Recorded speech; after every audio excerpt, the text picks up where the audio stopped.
Hello friends, आज हम हाजिर है एक और नई स्टोरी के साथ जिसका नाम है पहचान तो थी।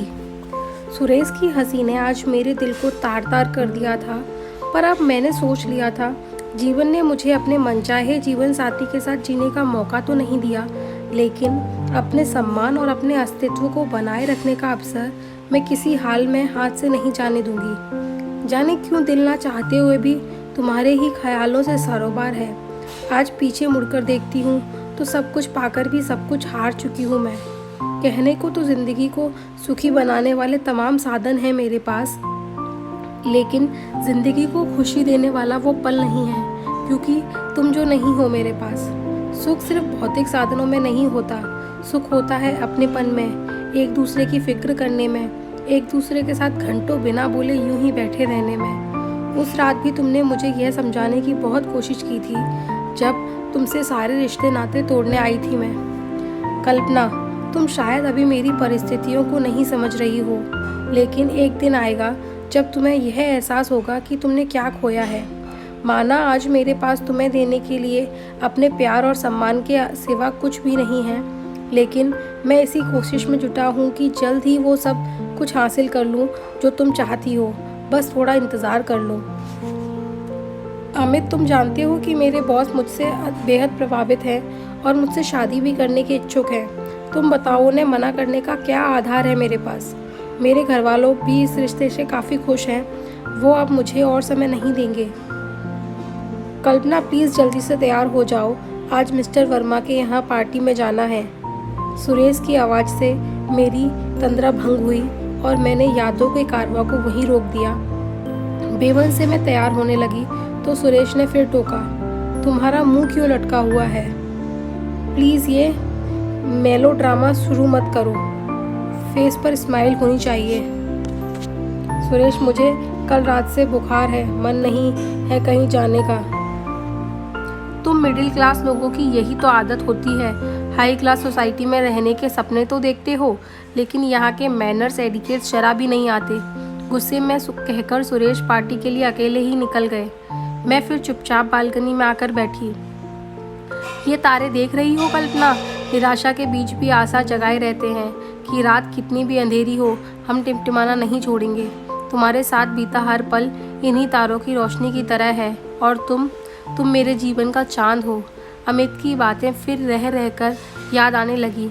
मुझे हल्का सा बुखार था उस दिन। मेरे उतरे हुए चेहरे को देखकर उसने कही थी ये बातें। दूसरी तरफ सुरेश हैं, जिन्हें फ़र्क ही नहीं पड़ता कि मैं खुश हूँ, दुखी हूँ, हंसती हूँ या रोती हूँ। वो भी अपनी सुविधा अनुसार आजकल एहसास हो रहा है। सुरेश को मेरी तरफ मेरे रंग रूप ने आकर्षित किया था। मेरी रूह को समझने, मेरे मन में झांकने को तो शायद उनकी कभी कोशिश ही नहीं थी। हर बात पर जलील करते हैं, हर बात पर ताने देते हैं, और हर रोज़ मेरे भीतर कुछ टूटता है। मम्मा, क्या हुआ आपको? पिंकी के कोमल स्वर कानों में पड़े तो चेहरे पर मुस्कान आई। कुछ नहीं बच्चा, आप सोए नहीं अभी तक? 2 दिन बाद हमारे स्कूल में प्रोग्राम है, आपको आना है, याद है ना?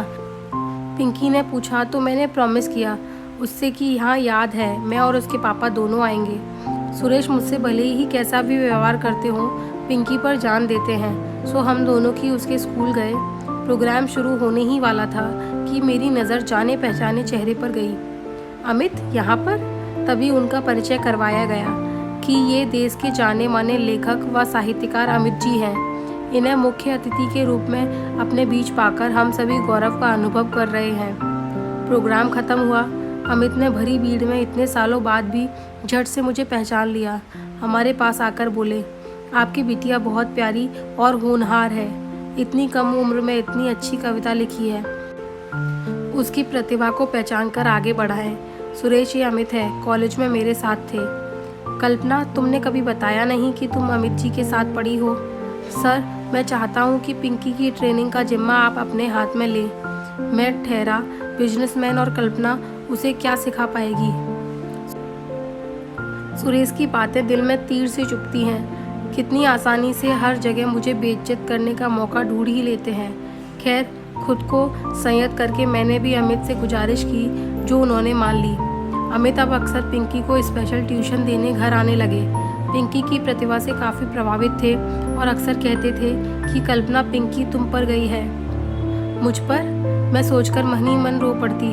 सुरेश को तो पता ही नहीं मेरी खूबियाँ, मेरी प्रतिभा, मेरे गुण, बस दोष ही दोष देखते हैं वो। अमित का मेरी परिस्थितियों का अंदाज़ा हो रहा था। एक दिन उन्होंने गंभीरता से कहा, कल्पना, तुम कितना अच्छा लिखती हो, क्यों अपनी प्रतिभा को यूं ही व्यर्थ कर रही हो? लिखना शुरू करो, व्यस्त रहोगी तो अच्छा महसूस करोगी। अमित, अब मन नहीं होता कुछ लिखने पढ़ने का, शायद अब कुछ नहीं कर पाऊंगी मैं। मेरी कंपनी ज्वाइन कर लो, मुझे अच्छे राइटर्स की वैसे भी बहुत ज़रूरत है। चाहो तो सुरेश जी से मैं बात कर लेता हूँ। अमित जी, मैंने पिंकी की ट्रेनिंग की बात कही थी। आप कल्पना को इस उम्र में ट्रेनिंग दे पाएँ तो अपने रिस्क पर। हा हा हा, यही जवाब दिया था सुरेश ने। सुरेश की हंसी ने आज मेरे दिल को तार तार कर दिया था। पर अब मैंने सोच लिया था, जीवन ने मुझे अपने मनचाहे जीवन साथी के साथ जीने का मौका तो नहीं दिया, लेकिन अपने सम्मान और अपने अस्तित्व को बनाए रखने का अवसर मैं किसी हाल में नहीं जाने दूंगी। मैंने अमित की कंपनी ज्वाइन कर ली। मेरे लेखन प्रतिभा अमित से चुपी नहीं थी, सो उन्होंने मुझे उसी के अनुरूप काम दिया। वक्त गुजरने के साथ साथ मेरा खोया आत्मविश्वास फिर जागने लगा। मेरे काम की प्रशंसा अब होने लगी थी। लोग मुझे मेरे नाम से पहचानने लगे थे। इसी बीच हम एक पार्टी में गए जहाँ बहुत से लोग भी थे जो मुझे अब मिसेज सुरेश खन्ना नहीं, कल्पना जी के नाम से अधिक जानते थे। ऐसे कई छोटे छोटे अवसर आए जब इस तरह की घटनाओं की पुनरावृत्ति हुई। मेरे जीवन को अब एक दिशा और मकसद मिल गया था। यहाँ कुछ दिनों से सुरेश में भी काफ़ी बदलाव महसूस कर रही थी। अब वो ना तो पहले की तरह मुझे जलील करते थे और ना ही मुझ पर गुस्सा करते थे। मैं कुछ समझ नहीं पा रही थी। क्या बात है कल्पना, तुम कुछ सोच रही हो? अमित ने पूछा तो मैंने उससे अपनी दुविधा शेयर की। कल्पना, मैं तुम्हें यह बात शायद पहले नहीं समझा पाया, लेकिन एक बात तुम मान लो कि हर इंसान को अपना सम्मान और आत्मसम्मान खुद कमाना पड़ता है। अपने अस्तित्व की लड़ाई लड़नी पड़ती है। न सिर्फ समाज को बल्कि आपके बेहद करीबियों को भी यह साबित करना पड़ता है कि आप एग्जिस्ट करते हो। लेकिन अमित, तुम्हें तो मुझे कुछ भी साबित करने की ज़रूरत नहीं पड़ी। तुम तो मुझे शुरू से वही सम्मान देते रहे हो। ऐसी बात नहीं है कल्पना, मैंने तुम्हारा हुनर उसी वक्त जान लिया था, लेकिन सुरेश अब तक नहीं जान पाए थे क्योंकि तुमने खुद कभी कोशिश नहीं की। उसने तुम्हारी रूह को नहीं छुआ, लेकिन क्या तुमने अब कभी उसे छूने की कोशिश की? हर इंसान अलग होता है, जिससे अलग तरीके से ही हैंडल किया जाना चाहिए। अमित की बातों में सच्चाई तो थी।